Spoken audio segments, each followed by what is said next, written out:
impurity, N-nitrosodimethylamine or NDMA, is classified as a probable human carcinogen, based on results from lab tests. Valsartan is off patent and is used as a component of other generic medicines, but not all medicines containing the ingredient are involved in the recall. Our drug shortages team is also working hard to ensure patients' therapeutic needs are met in the United States with an adequate supply of unaffected medications, FDA Commissioner Drive Scott Gottlieb said in the statement.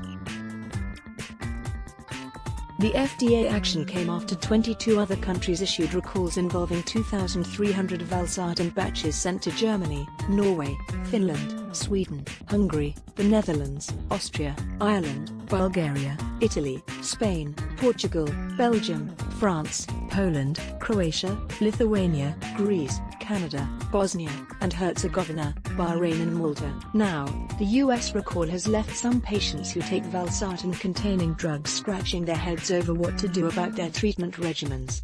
Their biggest concern is about their risk of cancer and better understanding how concerned they should be, said Drive. Suzanne Timebound, Director of Women's Cardiovascular Prevention, Health and Wellness at Mount Sinai in New York and a spokeswoman for the American Heart Association. They are asking if there is any testing that should be done. Patients are now asking if they should only request brand name medication instead of generic in order to make sure that this doesn't happen. Lastly, they all want to stop the medication, Timebound said, noting that's not the correct action to take. Experts offered 4 main takeaways for patients in the wake of the recall. Not all Valsartan drugs have the impurity in general. Not all medications containing Valsartan are included in the recall, because not all Valsartan-containing medicines were provided the Valsartan supply linked to the NDMA impurity. Since the recall, the external supplier linked to the problem has stopped distributing its Valsartan ingredient, and the FDA has been working with the affected companies to reduce the chances of such a recall occurring in future products, according to the agency. In the meantime, there are other medications that contain Valsartan, some in combination with amlodipine, and those do not appear to be part of the recall, said Drive. Gregory Prokopovich, Director of the Johns Hopkins Hypertension Center and Assistant Professor of Medicine at the Johns Hopkins University School of Medicine. Amlodipine can be used alone or in combination with other medications to treat high blood pressure and chest pain. It's also important to know that the medication Entresto, that's made by Novartis that contains Valsartan and sacubitril and is for heart failure, is not affected by the recall, he said. So patients taking that medication should not stop their medication. The recall does not affect any Novartis or Sandoz Valsartan products in the United States or any Novartis Pharma products that contain Valsartan, according to a statement from the company.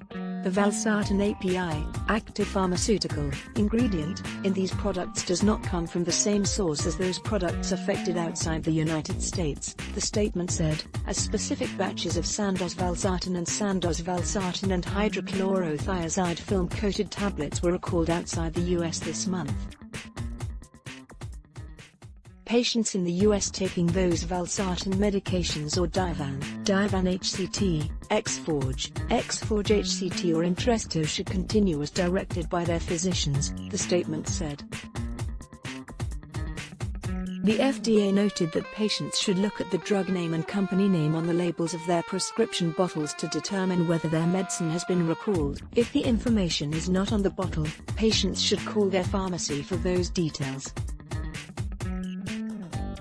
Valsartan alternatives are available. Patients taking the recalled Valsartan-containing medicines should consult their doctor or pharmacist and continue taking their medicine until they have a replacement product, Timebound said. The conditions the medication treat, heart failure and high blood pressure, are serious, and patients could be harmed if they suddenly stop taking it without a replacement prescription, she said. A healthcare professional could help provide information about other Valsartan-containing products or alternative treatment options. Patients could switch to a different generic manufacturer.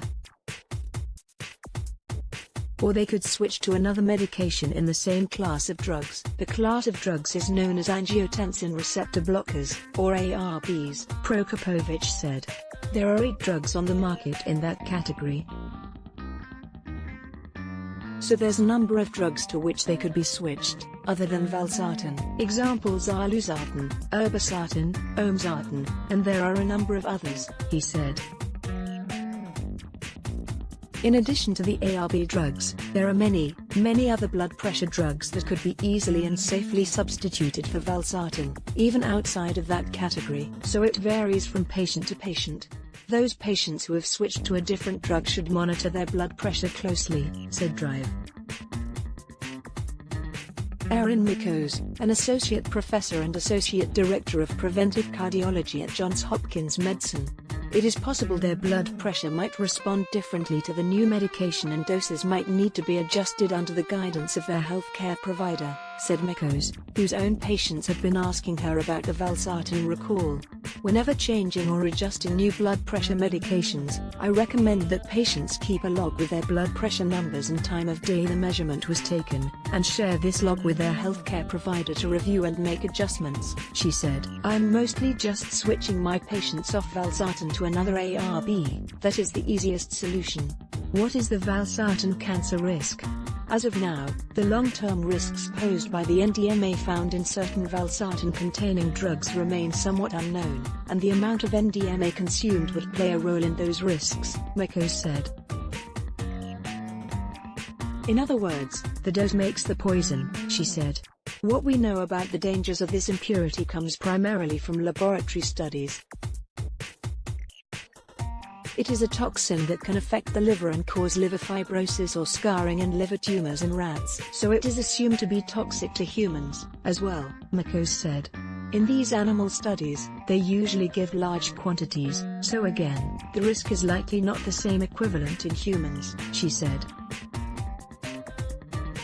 MDMA, an organic chemical that forms in both industrial and natural processes, has been used to make liquid rocket fuel, softeners and lubricants, among other products. It can also be unintentionally produced through certain chemical reactions and is a byproduct from some pesticide manufacturing, the making of rubber tires or fish processing. Exposure to high levels of MDMA may cause liver damage in humans, according to the U.S. Environmental Protection Agency. I definitely am switching my patients off this medication if supplied by one of the affected companies, Mikos said. I am certainly concerned, but I think it is too soon to panic. This recall is a precaution for safety. To put the recall in perspective, Drive. Howard Weintraub, a cardiologist and professor of medicine at NYU Langone Health, said that he told his patients about a meta-analysis study on angiotensin receptor blockers in general and cancer risk. That study, published in the journal Medicine in 2016, involved analyzing data from 19 randomized controlled trials including 148,334 patients. Looking at all of those trials that were conducted with a variety of these medications within the ARB family, there was no hint of a cancer risk, said Weintraub, who was not involved in the study. It was a very well-done analysis of older trials, and there was no ambiguity that there was not a signal of cancer risk, he said. Taking medicines is not a substitute for a good lifestyle overall. The conversation around Valsartan-containing medications is a reminder for patients to be mindful of maintaining healthy habits along with their medication regimen, Weintraub said. It's important to continue taking prescriptions provided by your doctor, but taking medicines is not a substitute for a good lifestyle, he said. You and your healthcare physician or practitioner should work together on making sure that you keep an eye on your weight, keep an eye on your diet, particularly your salt intake, and try to exercise regularly, he said. Each of those individually and together can have a significant impact on your blood pressure.